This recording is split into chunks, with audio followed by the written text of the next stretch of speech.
রায়টা দ্রুত কার্যকর হইলে তাহলে আমরা খুশি হব। আমার ছেলের কথা মনে পড়লে আমার হৃদয়তে বাংলার সুরমা সুর হয়ে যায়, আমি কথা বলতে পারি না। সন্তুষ্ট হব তো কখন, যে আজকে রায় হয়েছে, রায়ের যেদিন কার্যকর হয় ওই দিনই সন্তুষ্ট হব। আর রায়ের জায়গা থাকলে তো আমরা সন্তুষ্ট হয়ে লাভ থাকি। যেমন ইয়ার আগে একটা কি নাম সিংহারে মারছিল, ওনার জায়গাতে এখনো রায়ের জায়গাতে আছে। রায়ের জায়গা থাকার লাভ থাকে, আর তো কোনো কার্যকারী না হলে রায় হয়ে যায়, আমাদের কোনো লাভ নেই। আমরা আশা করব দ্রুত রায়টা কার্যকারী, অতটুকু আমি বলতে পারি। আমার আসলে যেটুকু লাগার কথা এতটুকু লাগতেছে না। কেন জানেন, আমরা শুধু দেখতেছি যে শুধু জমাতের বেলায় কার্যকারী হয়েছিল ফাঁসিগুলো, আর কারও ফাঁসি আমার মনে হয় এরকম করে হয়েছে কার্যকারিতা কিছু পাবো না। আমরা খুশি হয়ে আনন্দ হয়ে লাভ পাবো।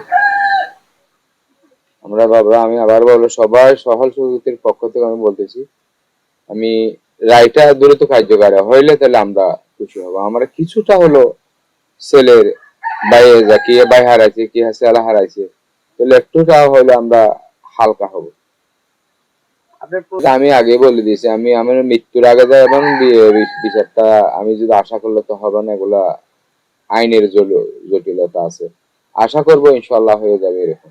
ছেলের বিচারটা হলে তো আমি দেখে যেতে পারবো। যে হারায় সে বুঝে হারানোর বেদনাটা কি। আমার ছেলের কথা মনে পড়লে আমার হৃদয়তে বাংলার সুরমা সুর হয়ে যায়, আমি কথা বলতে পারি না। আমি অনেক অনেক প্রোগ্রামে দাওয়াত দিলে আমি ছেলের কথা ছবি একটা যে সামনে দেখলাম, এমনি হলে কথা বলতে পারি, ও ছেলের ছবিটা দেখলে আর কথা বলা হয় না, বন্ধ হয়ে যায়। তো কিভাবে বুঝবেন ছেলের বেদনা কষ্ট লাগে না? অবশ্যই লাগে। সবসময় বলতো একটা কথা, ওইভাবে বলতাম। আমার তো বাইরে ছিলাম, আমার শরীরের অবস্থা তখন ভালো ছিল না। আমি বলতাম আমার ইনকাম কমে গেছে, একটু টাকা কম করে আমার একটা আশা দিতে, একটা বছর আব্বু দিয়ে ধরো, ইনশাল্লাহ আমি তোমার আর টাকা কামাইতো না, ইনশাল্লাহ আমি টাকা কামাবো। এই রাইটে এরকম আশ্বাস দিত। আস্তে আস্তে আমার ছেলেদের বাঁচি থাকলে ইনশাল্লাহ একদিন হতো, কিন্তু এখন তো আর আশা হলো না। যেমন বাংলাদেশ চাইছি, আমরা এরকম বাংলাদেশ চাইছি, কিন্তু আমাদের ছেলে মেয়েরা যে প্রত্যাশার রাস্তা নামছিল, এই প্রত্যাশা কখনো পূরণ হবে না। যে কোনো সংখ্যা আসলে আমার মনে হয় না যে আশা পূরণ হবে।